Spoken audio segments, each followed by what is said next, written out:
On the line with us is the former chief law enforcement officer of the United States, the 82nd Attorney General of the United States from 2009 to 2015, the third longest serving U.S. Attorney General. In fact, Eric, General Holder, welcome to the program.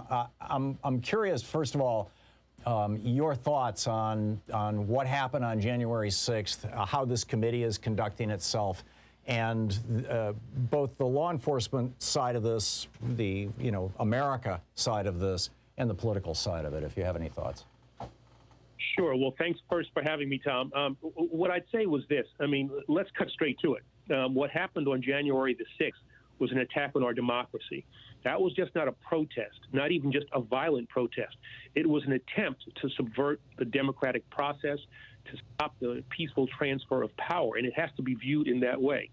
I was taken back watching the hearings. I've not had a chance to watch them all because I'm working here, but I was taken back to another time.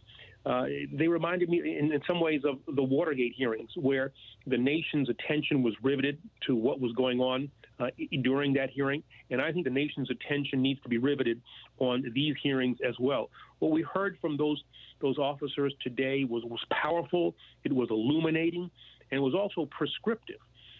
They shared, at least at the beginning, we're just at the beginning stages now, the things that we need to do to ensure that this doesn't happen again. Chief among them being figuring out why this happened, who was responsible for it, who brought this about, and then we can certainly look at the events of the day. But I hope the focus will not only be on January the 6th, but those days preceding, those months preceding January the 6th, the organizations and people who brought this about. And again, do not forget, this was an attack on American democracy. Yeah, and that sentiment was echoed by the 4 police officers as well, and it's extraordinary. I want to talk with you about the For the People Act and the Republicans' continued attacks on voting rights. This is something that you're working on very aggressively, but before I get to that, I just want to get some of this stuff kind of out of the way. The Department of Justice right now seems to be struggling, shall we say, with the issue of how to deal with many of the things that happened before President Biden was inaugurated as president. You had 5 different cabinet secretaries, for example, who were referred to the DOJ for prosecution. There's just a whole collection of concerns that no doubt are sitting at Attorney General Merrick Garland's feet right now. To what extent might in the DOJ, or I mean, is that something that we should be concerned about, or that General Garland should be concerned about? What can you tell us about how the DOJ works that might inform our understanding of what's going on there right now? Yeah, it should be a primary concern to the American people. The Justice Department, where I served for probably close to 30 years, is with employees who, they might be Republicans, they might be Democrats, they might be independents, conservatives, progressives, whatever, who really kind of leave their political leanings at the door and decide case and the law. And to the extent that there was that thin layer of political appointees from the Trump administration, they have largely, they're pretty much gone. Now, some of them may have, as the term we use, burrowed in. I think that given the new political leadership that we have there, Vanita Gupta, Merrick Garland, Kristen Clark, Elisa Monaco, all those people, I think that we can feel assured that the decisions that will be made there will not be influenced by Trump holdovers. We may disagree with what it is this Justice Department does, but it'll be a function of what this new administration, this new Justice Department is acting in a way consistent with the way in which the DOJ at its best can be as a result of those decisions and not influenced by Trump holdovers. Yeah. Now, you were certainly, as Attorney General,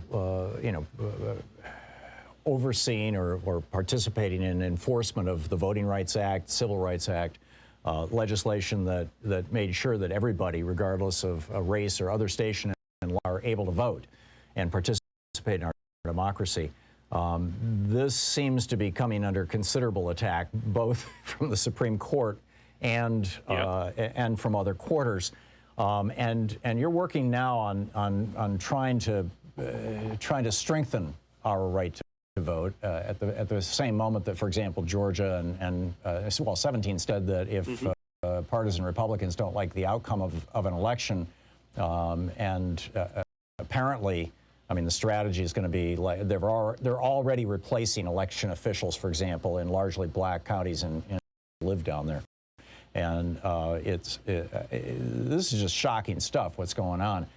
Tell us about your work, about what you're doing right now and your thoughts on this. Well, first, Tom, I'd agree with what you just said. I mean, the word you just said is important. What they're doing now is shocking, and that's a great word.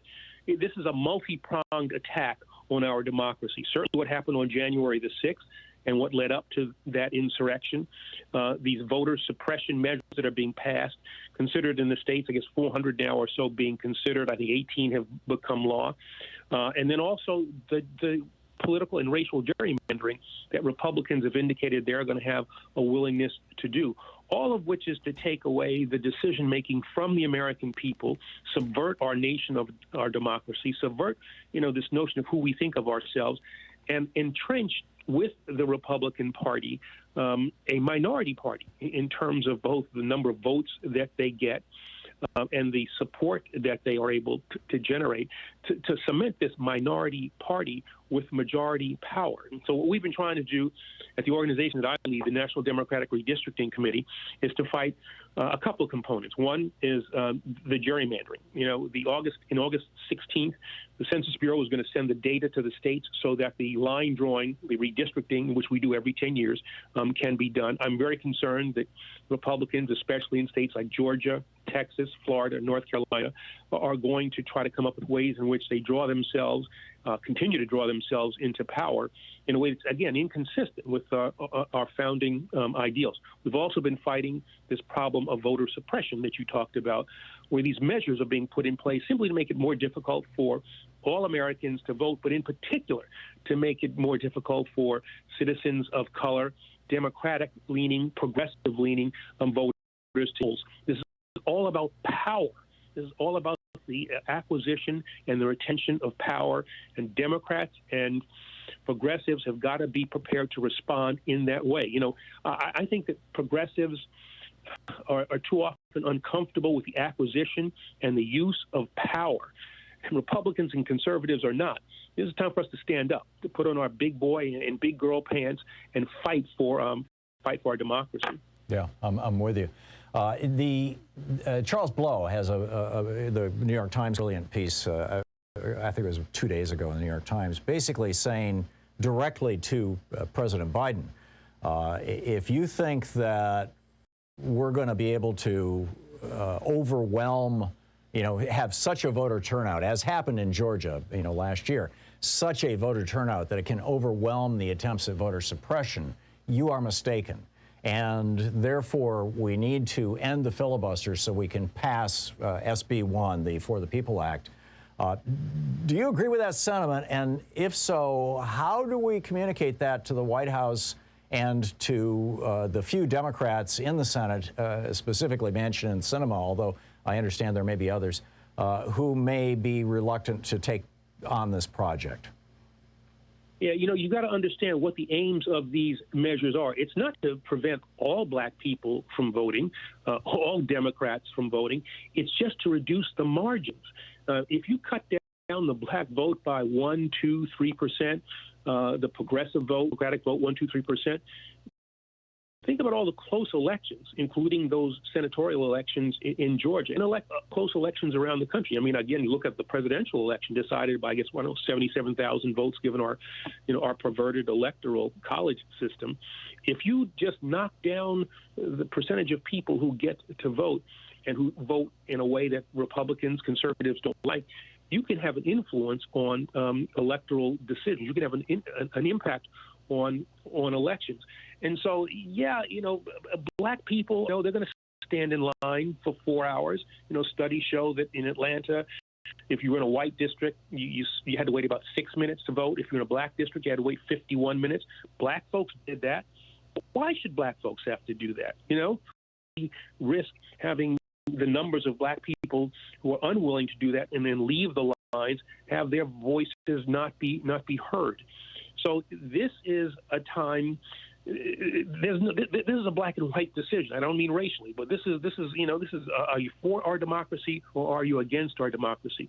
Do you stand for our democracy or do you stand for some arcane Senate procedure that has been used in the past to frustrate the movement of this nation toward what we have been fighting for over 200 years? You got to decide. What are you for? We're going to get to the place where it's a binary decision. You're either for democracy or you're for, silly and anti-progressive, Senate processes. Is that your message to President Biden, and how do we communicate that to him? We just have, by the way, 4 break. My apologies. No, my message to President Biden is to use the influence that you have and to do what you possibly can to make sure that these bills become law. He's a wily Washington guy who does a lot of things behind the scenes. So I'm withholding any criticism or concerns right now, knowing that they're focused on that, and I'm hoping that again he'll use the power of his office to make this happen. Yeah, and what can we do to individually to work on this, and is there a website or someplace we can support your? Yeah, if you go to allontheline.org, we can certainly talk about all the things that we're doing there. We have a number of ways in which you can become involved in this process, and so I would urge you to go to that website, get involved, and to fight for our democracy. Thank you. Allontheline.org. The 82nd Attorney General of the United States, Eric Holder. General Holder, thank you again for dropping by today.